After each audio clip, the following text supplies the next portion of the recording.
The next speaker is Peter Dillon, also from Australia, one of the authors of an impressive review paper that was recently brought out with a big crew of MAR people, and important for the next generation of hydrogeologists like me. It's different from the title you see in the program, but it's even more interesting. So, Peter, the floor is yours. Thanks very much, Khan.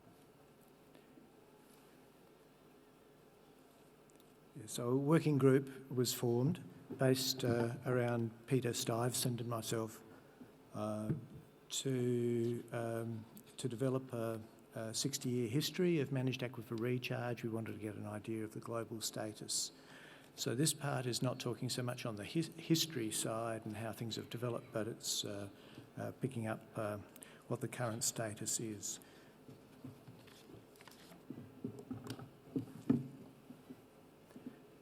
So I'll be talking about what is MAR, what does it contribute to global water supplies, a very quick snapshot on progress in research and what's next.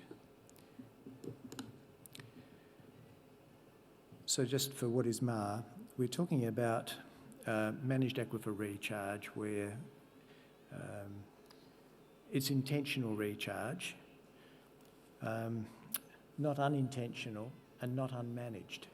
Unmanaged is where you do things deliberately, such as stormwater drainage wells or septic tank leach fields. You're really just trying to dispose of water. But managed aquifer recharge is for the purpose of recovery or for environmental benefit in the aquifer. And we think terminology is quite important. Artificial recharge is the old name. It's where people were disposing of water as well as doing managed aquifer recharge. Managed aquifer recharge implies that not only are you managing quantity, but you're managing quality to ensure that the aquifer is protected. And there's been a sequence of developments in guidance on managed aquifer recharge where we've gone from very basic guidance right through to quite sophisticated guidance for how to do this in a benign way. There's a range of techniques, and so managed aquifer recharge is the umbrella term to capture all of those, and you can think of examples that are not in the little pictures that are also managed aquifer recharge.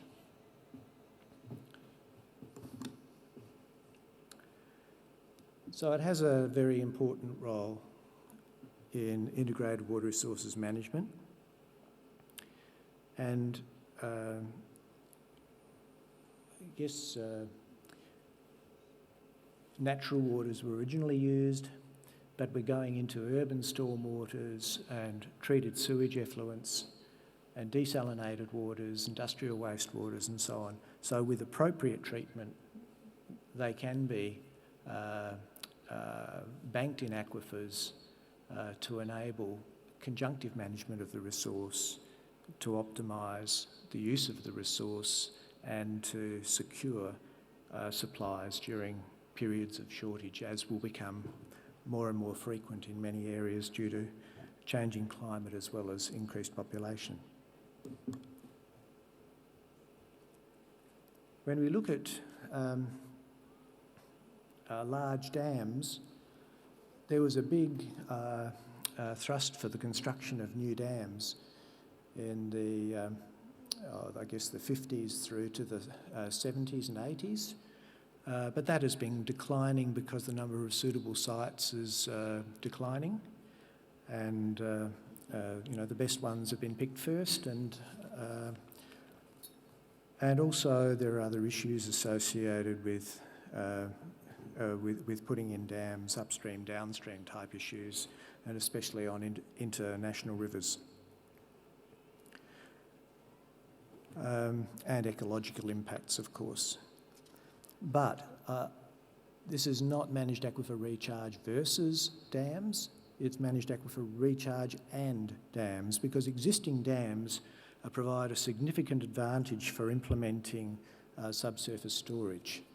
We can use the existing detention capacity And rather than let the water sit for long periods of time to evaporate, bank it underground, and we increase our detention capacity to deal with future resilience.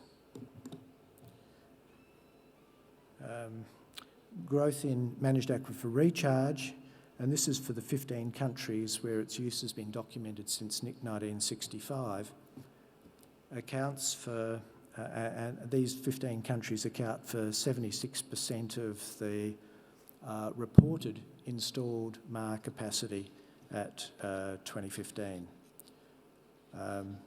There are other countries that haven't reported managed aquifer recharge, and there are some states in some of the reported countries that haven't reported either. So this is only a subset of the installed capacity, but what we can see is a trend that's a little different to the trend for dams, representing that this is perhaps the form of water storage for the future, but we must recognise that the scales on these figures are vastly different. We're just a minuscule at the start of making an impact in global water provision through managed aquifer recharge. If you're interested to understand which countries are contributing what, then we can you can look at the paper, which has been published in Hydrogeology Journal, and it's open access thanks to UNESCO. By region, MAR capacity is largest in Asia. With that is dominated by India, and for this one, this only is showing 5 states of India. Those 5 states account for something like 30% of the groundwater use of India. So the potential of underreporting in India is very significant, and that would make quite a difference to the global installed capacity. Europe comes next, where largely bank filtration, riverbank filtration is the dominant mechanism. And in North America, very substantial recharge projects, especially in California and Arizona, but in many other states as well through the growing incidence of aquifer storage and recovery. And Oceania, which is Australia, New Zealand, and South America, Middle East and Africa are small. When we look at managed aquifer recharge capacity as a percentage of groundwater use by region, the figures for groundwater use were from 2010, so they don't quite align, but this is the best we can give. We see quite different, those countries, regions are listed in the same order, but we see that Asia is very small, as is South America and Africa, so there's plenty of potential in those countries for growth. Middle East is up close to 10%, and some countries in the Middle East are significantly higher than 10%, representing the real opportunities, especially in arid environments for where water is highly valued. It also suggests that 10% is not an unreasonable target of global groundwater extraction for managed aquifer recharge over the next period of time, which would mean that we could substantially increase managed aquifer. We would have to substantially increase managed aquifer recharge to reach that.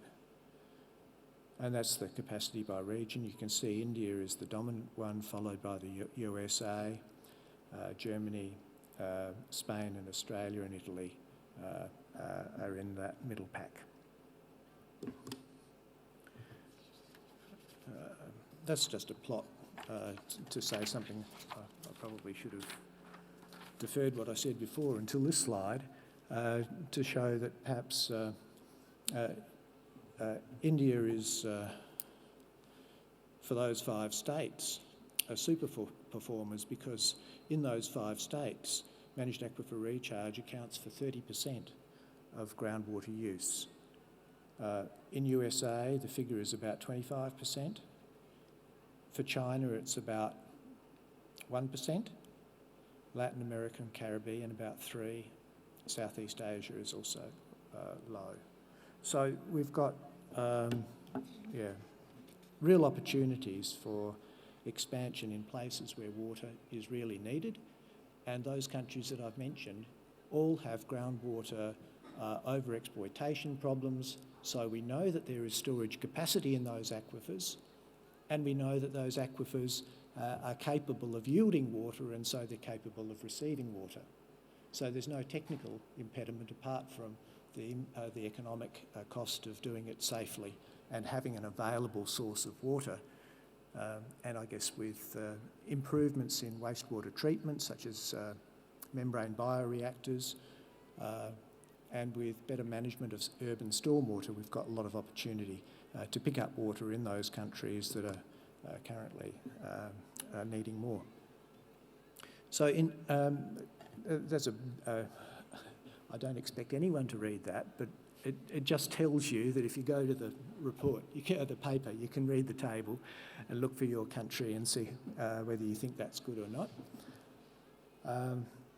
But the total volume of managed aquifer recharge annually, as reported, is 10 cubic kilometres compared with groundwater use of 1,000.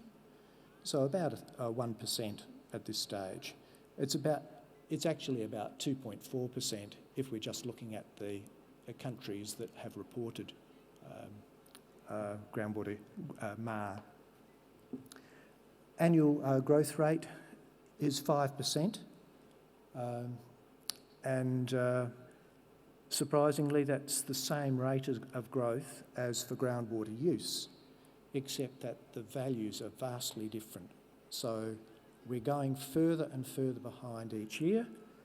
0.5 cubic kilometres of managed aquifer recharge each year, additional, but 50 cubic kilometres of groundwater extraction each year increase. So we're not even keeping up.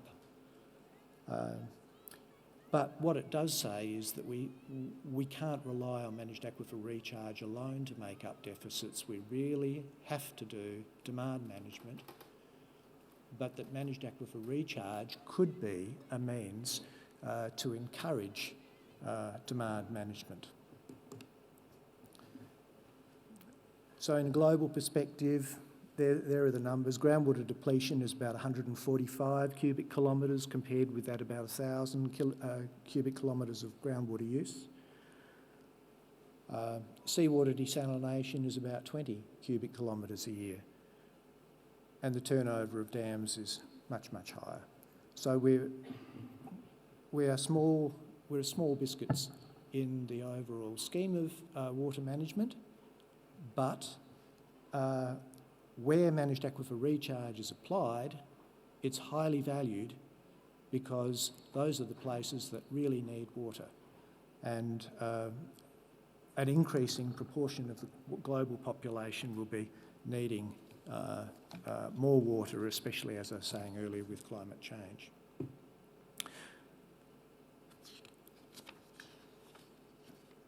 Just a quick few slides, if I can, of progress in research and practice. So it's not all doom and gloom.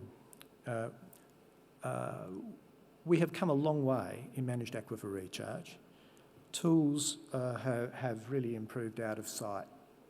If you think about over the last period of time, computers and modelling and methods like geostatistics and so on, materials with well screens and casings, and water treatments have improved, and logging and monitoring and analysis techniques, including for trace organics and pathogens. We've got an arsenal of isotope analyses.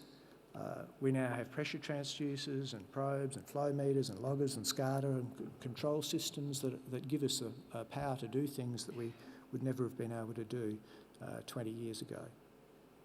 And risk assessment methodology is improved and is accepted.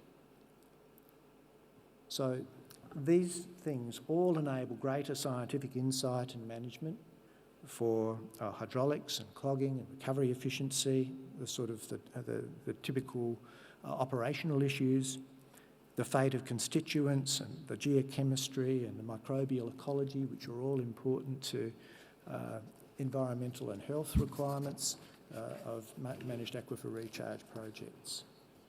So that's the good news. The Commission has been doing its bit through the series, the ISMAR series of conferences, and there's been a stack of publications that have come out from these over a period of time. 900 reported here. Just as an indicative idea of the growth in the publication rate, we see that just searching on managed aquifer recharge, artificial recharge or water banking, and we get an exponential growth rate over the last 40 years. And this is really just the tip of the iceberg of papers. There's a whole lot of managed aquifer recharge papers that don't have a managed aquifer recharge in the title. It's only the minority. So the information we need to progress SMAR, it was identified that citable references on innovative projects were necessary, including measurement of water quality and quantity and breakdown of the economics and demonstrations of the environmental sustainability of operations. And that's one of the purposes of the UNESCO book that's about to be produced on exemplary case studies in managed aquifer recharge, to report that information so that potential clients or water utilities or farmer groups or water resources agencies can really look and say, well, yes, it does have some credibility. It's not just people waving their arms around. Scientific advances.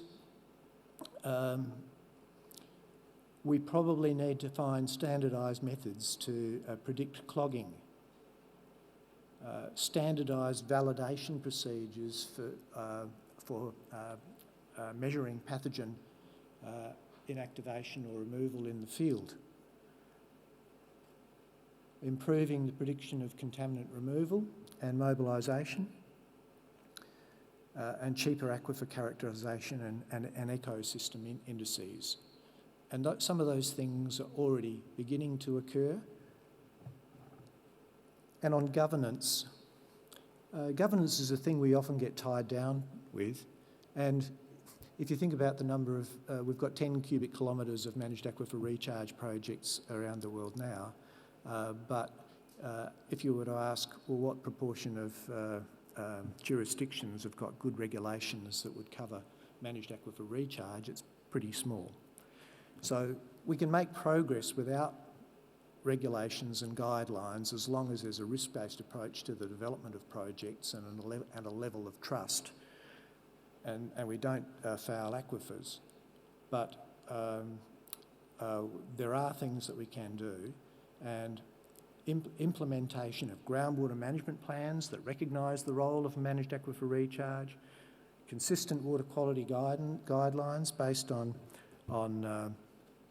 risk management or water safety plans in developing countries, encouragement of water banking for water security and drought, particularly addressing climate change, encouragement of conjunctive use of groundwater and surface water. We don't have very many instruments for encouragement apart from handing over cheques or governments handing over money to support projects.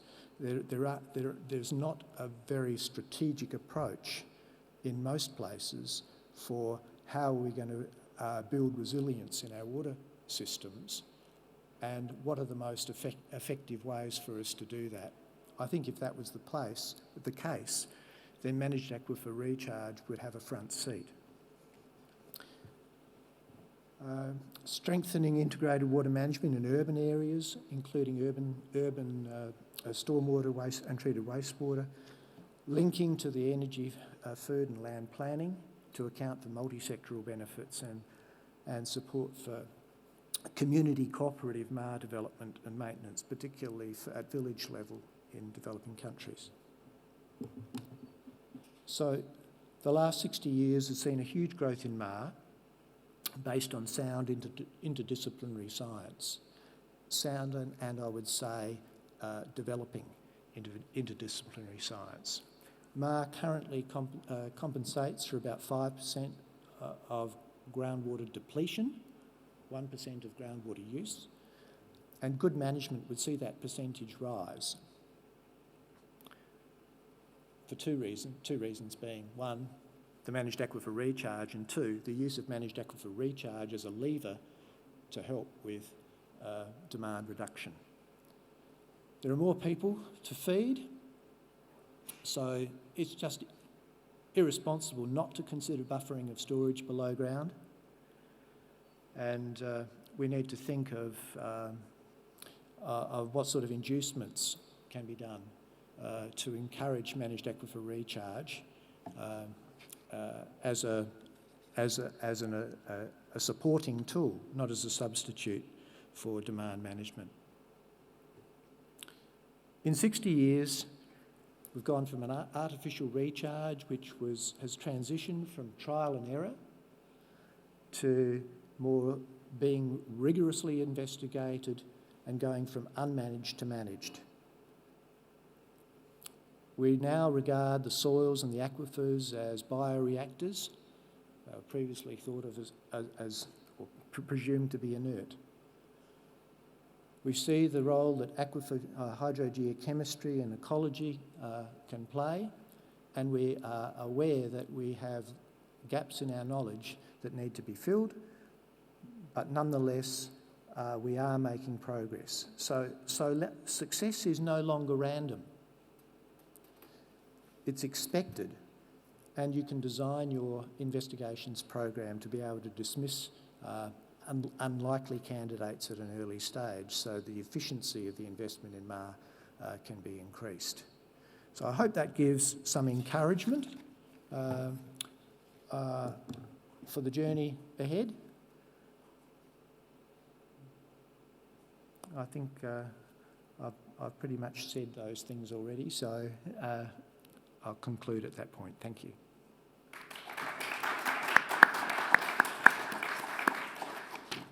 Yes, thank you very much, Peter, and all the other co-authors as well. A big team. 30. Thanks. Very good. And thank you to any of those. Are there any in the one here? 2, 3, 4, 5, 6. Fantastic. Thank you very much for your contributions. Certainly. Sorry, I'm not for. But you have a question. Then you're the first to ask your question, and then I'll come to the rest later. Yeah? The microphone is to the left. Yeah. Yeah. Thank you, Peter Dillon, for your nice talks. I have good statistics about the managed aquifer recharge over the world. And you have also drawn the different regions about the current scenario of the managed aquifer recharge.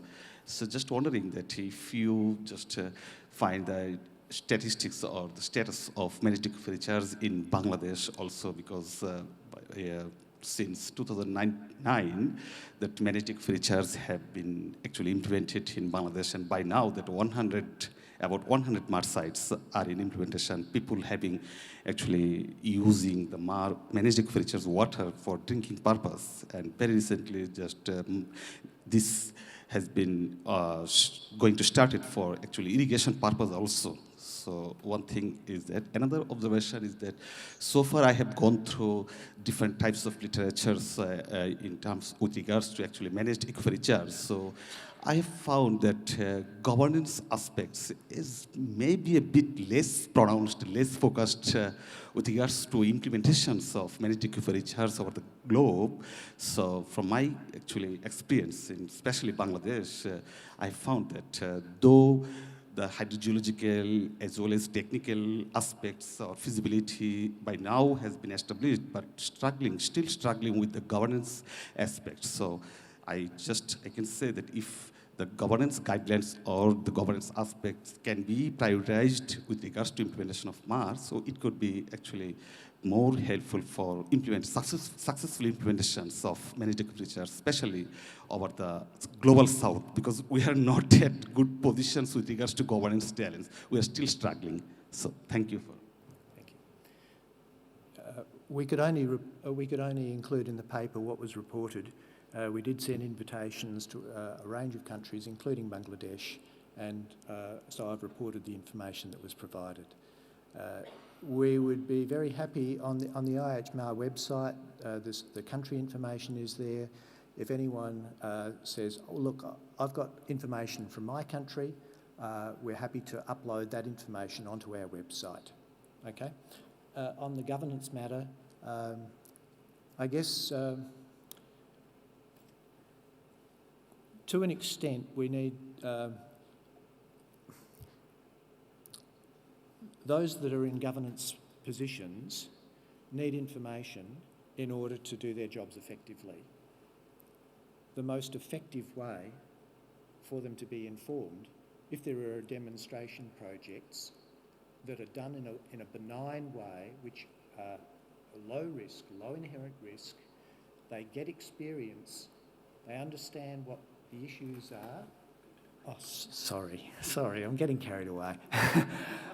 And if they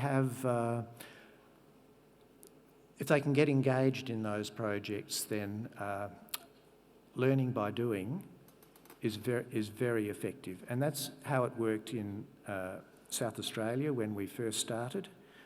When we did projects, the state government departments that were responsible for water resources and for public health were involved, and environment were involved in reviewing the plans for the monitoring, coming out and inspecting the site, looking at the data that we produced and giving us some feedback on that as to whether we had enough data to satisfy their needs as a regulator. And we ran workshops, and they would show up at the workshops when we were talking to other people about how to do managed aquifer recharge. So the regulator community needs some support in order to be able to regulate effectively. And we have to be part of the process of helping them to learn. Thank you, Peter. Any more questions from the audience? At the back. Thank you, Peter. This is obviously a great contribution for the community that you and your colleagues prepared. I had a couple of questions. First, I think you had a conclusion that managed aquifer recharge compensates for 5% of groundwater depletion. And I wanted to know first what exactly you mean by that. Okay, yeah, that's a fair call. Yeah. And then secondly, is that an inherent, is that a number that we should expect on future projects, or does it have to do with, spreading methods from treated wastewater versus bank infiltration where you're basically just pumping? Can we hope for better than 5% to try to ameliorate groundwater depletion in specific areas? Okay. Groundwater depletion is about 15% of groundwater extraction globally. And I was just using the numbers. So of that 145 cubic kilometres, managed aquifer recharge is 10, so we're about that level. But every site will be different, and in fact, you know, there are some places where managed aquifer recharge is occurring where there's not depletion. So it's not, you're not really trying to play a catch-up game, you're trying to be ahead of the game. And I think our goal would be that we should be in that position, and that we should be implementing managed aquifer recharge where it's technically viable, where it's economically efficient, and it provides value to the community that they're willing to pay for. So, but with ongoing groundwater depletion, the opportunities for managed aquifer recharge are just going to grow, and our limitation, if we take, say, for example, land subsidence, if land subsidence is the issue,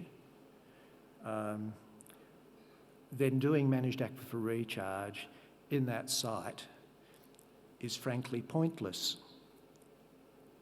Why? Because if we put water into that ground to increase the pressure, the water that's being pumped out from those wells that are over-abstracting from that aquifer will just come out at a faster rate. We're not really replenishing the aquifer for benefit.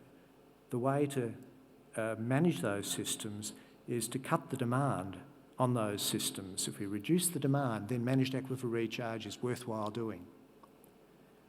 And that's the sort of message we're going to need to get out. Demand management is an absolute key. If people want their groundwater resource protected, they don't want saline intrusion occurring, they want to be able to get water next summer for their crop, then investing in managed aquifer recharge is part of the solution. Government can come in and say, okay, we'll do a managed aquifer recharge project, but if we're going to do this, we want to see you guys sign up to a groundwater management plan which is saying that we're going to cap what consumption we take, and that we'll relate our consumption on a 5-year cycle or some cycle to the current status of the groundwater storage, so that already over-allocated systems, it's very hard to just chop consumption in a hurry to get it back to a balance. But if you can carve it down a little, managed aquifer recharge will buy you time to allow that eventual balance to occur. And smart governments would be saying to people, we'll come invest in your system so that to help to sustain it with managed aquifer recharge, but if we're going to make this investment, we need you to sign up to a demand management plan so that our investment is worthwhile. Thank you. There's room for a last question. Here up front. Oh, sorry. Dan here.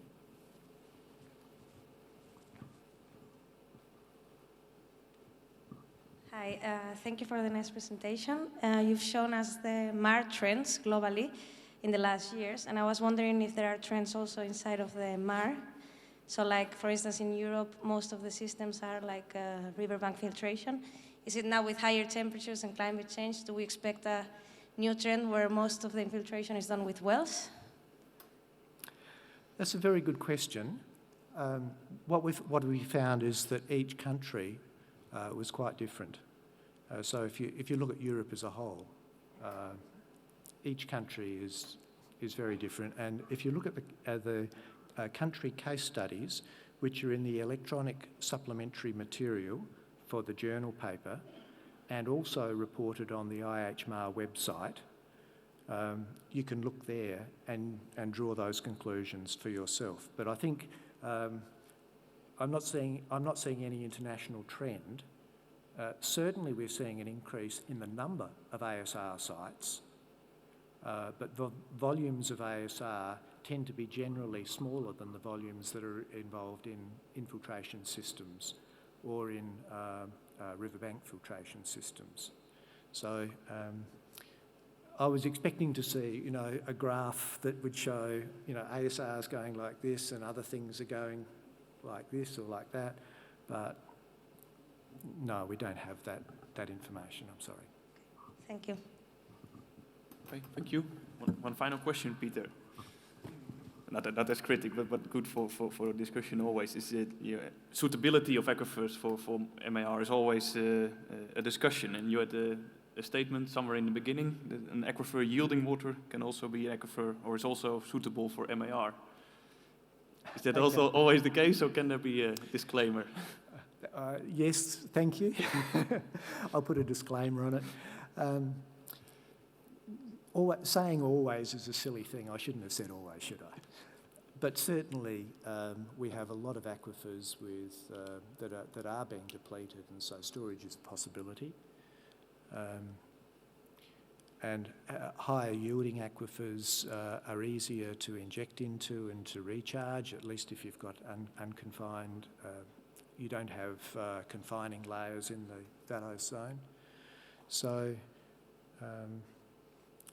I won't say always, but I would say it will be common that if you're in a situation where there's overdraft, there would be prospects to do managed aquifer recharge,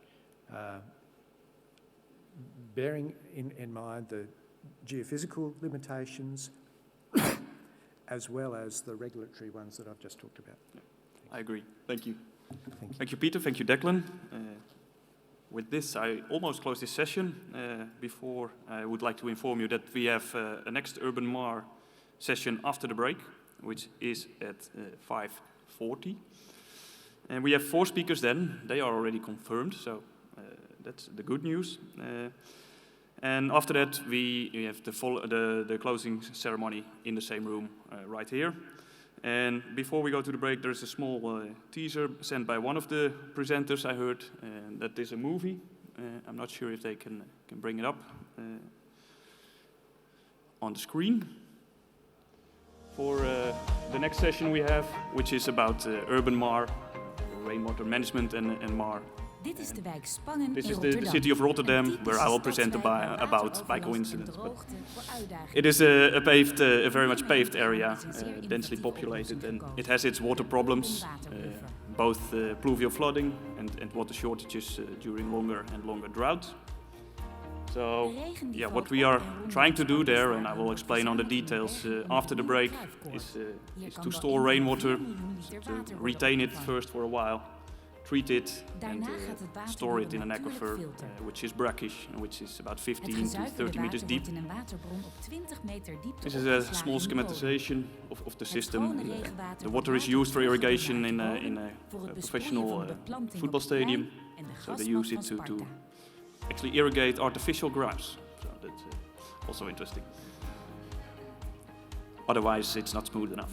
So, that's the system that has been built about a year ago in a neighborhood. It's a poor neighborhood, so it was a project together with the people living there on how to build it, how it should look like, what it should do, what it should bring also to them to make their neighborhood a bit nicer and more pleasant. There are people measuring. Verstandig omgaan met water wordt steeds belangrijker. So, more in the next session, led by Ignacio at 5:40, and I hope to see you there after the coffee. Thank you.